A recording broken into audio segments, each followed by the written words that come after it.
온라인 쇼핑몰에서 패브릭을 판매하고 있습니다. 제가 빈티지 취향을 좋아해서 꽃무늬 등의 제품도 많이 판매하고 있고 SNS로 홍보도 잘해서인지 매출이 꽤 괜찮았는데요. 어느 날 고객 한 분이 저희 가게랑 비슷한 콘셉트의 가게가 있다고 얘기를 해줘서 들어가 봤는데요. 정말 비슷한 물건들을 판매하는 겁니다. 브랜드 로고 이미지도 비슷하고 게다가 저희가 베개나 쿠션에 저희 브랜드의 이름이 써있는 태그 제품에 박아두었는데 그것까지도 따라 했더군요. 얼핏 보면 저희 브랜드라고 해도 믿을 것 같았습니다. 너무 황당하고 화가 나는데요. 요즘 매출이 줄어든 게 그 업체 때문인가 싶기도 합니다. 알아보니 지식재산권 침해로 신고할 수 있다던데 어떻게 하면 되나요? 이런 사연이 이메일을 통해 접수가 되었습니다, 변호사님. 요즘 사실 소위 부수입이라고 하죠. 다른 직장을 갖고 있음에도 불구하고 뭐 부업 같은 개념으로 이제 온라인에서 물건을 판매하는 그런 사업을 뛰어드시는 분들 정말 많거든요. 그만큼 이와 관련한 문제나 갈등, 법적인 분쟁도 많을 것 같은데 어떤가요, 변호사님? 예, 이제 부업으로 온라인 쇼핑몰을 운영하는 사람이 상당히 많습니다. 이제 그러다 보니까 경쟁이 치열할 수밖에 없겠죠. 그 경쟁이 치열한 과정 속에서 다른 잘 나가는 이제 온라인 쇼핑몰의 이제 분위기나 컨셉, 그다음에 상표 이런 물품들을 비슷하게 제작하거나 판매하는 경우 이렇게 문제가 많이 생기고 있습니다.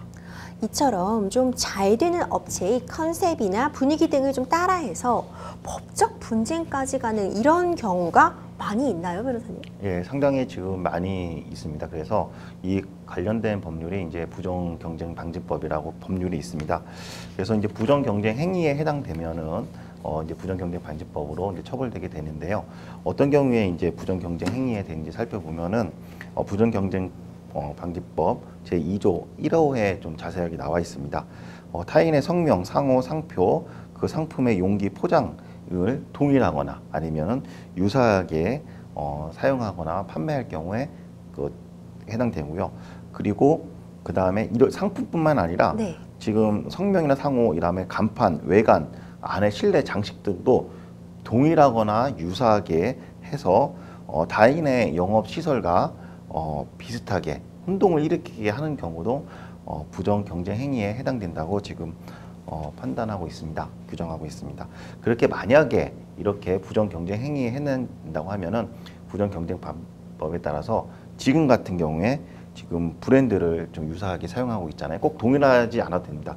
유사한 경우도 부정 경쟁 행위에 들어가는데 이럴 경우에 브랜드를 사용하지 마라, 유사한 브랜드를 사용하지 마라 라는 금지 청구를 할 수가 있고, 그 다음에 지금 같은 베개나 쿠션도 지금 폐기 요청도 할 수가 있습니다. 그렇군요, 변호사님. 사실 판매하는 제품이 비슷하고요. 뭐 브랜드 로고나 컨셉, 분위기 등이 지금 닮아 있는 그런 상태로 지금 사연을 보면 판단이 되거든요. 이 사연을 가지고 봤을 때 상담자의 브랜드를 좀 충분히 모방했다, 따라했다고 볼 수 있지 않을까요? 예, 그 법에 따르면 동일한 것뿐만 아니라 비슷한 것까지도 같이 규정하고 있기 때문에 충분하게 침해 행위로 볼 수 있을 것 같습니다. 특히 지금 같은 경우 베개나 쿠션의 탭까지 이제 거의 비슷하다고 봤기 때문에 충분하게 부정경쟁법으로 규율할 수 있을 것으로 생각됩니다. 네, 상담자님께서도 관련 내용에 대해서 서치를 좀 충분히 해보신 것 같아요. 지식재산권 침해라는 또 딱 단어를 써주셨는데 이 지식재산권 침해가 정확히 무엇인지 인정 기준은 어떻게 되는지 변호사님 좀 설명해 주시죠.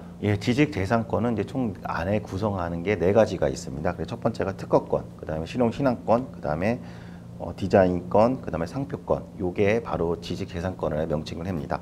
그래서 이 특허청에 등록된 경우에 만약에 지금 이 4가지 특허권, 실용신앙권, 디자인권, 상표권을 침해할 경우에 그 7년 이하의 징역, 1억 원 이하의 벌금에 처하게 됩니다.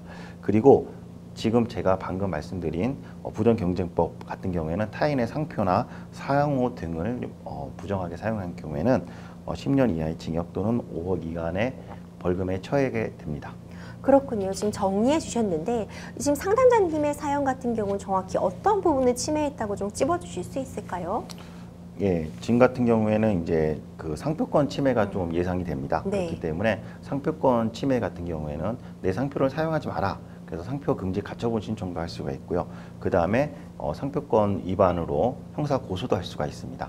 그리고 손해배상 청구도 할 수가 있습니다. 지금 상표권뿐만 아니라 아까 부정경쟁방지법으로도 손해배상이 가능합니다.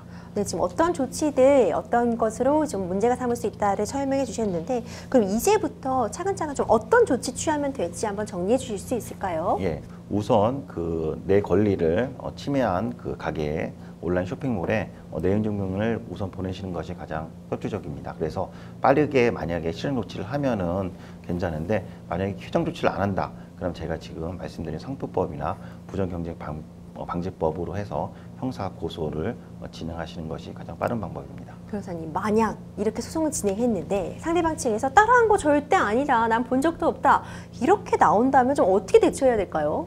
예, 그래서 먼저 이제 선행 행위가 있고 후행이 있는데 누가 먼저 했냐를 입증을 좀 해야 될 필요가 있을 수도 있습니다. 그럴 경우에는 자신이 먼저 SNS로 홍보를 하거나 그 다음에 여러 가지 또 오프라인으로 광고를 할 수 있지 않습니까? 그런 과거에 내가 어떻게 광고를 하고 홍보를 했냐에 따라서 그 증거를 확보해내는 것이 중요합니다. 네, 변호사님, 사실 많은 자영업자분들이 계신데 어떤 제품이 유행이라는 걸 타게 되잖아요. 그럼 좀 자연스럽게 그 제품의 컨셉이나 뭐 모양, 음식점 같은 경우에는 새로운 메뉴 같은 거를 모방하거나 좀 유사하게 카피하는 그런 업체들이 좀 많이 등장하게 되는데요. 이런 경우 어떤 처벌 받을 수 있는지 한번 설명해 주시죠. 예, 지금까지 말씀드렸다시피 이제 부정경쟁방지법으로 처벌될 수가 있습니다. 왜 이거를 처벌하냐면 자기가 정말 기술을 노력을 들여서 기술을 들여가지고 독창적으로 개발한 건데 누가 그거를 쉽게 따라한다면은 전반적으로 산업 체계가 발전이 안 되겠죠. 그렇죠. 그렇기 때문에 이 부정경쟁법으로 해서 정말 열심히 노력한 사람에 대해서는 그만큼 금전적 이득을 보상을 해주겠다라는 취지로 규정하고 있습니다.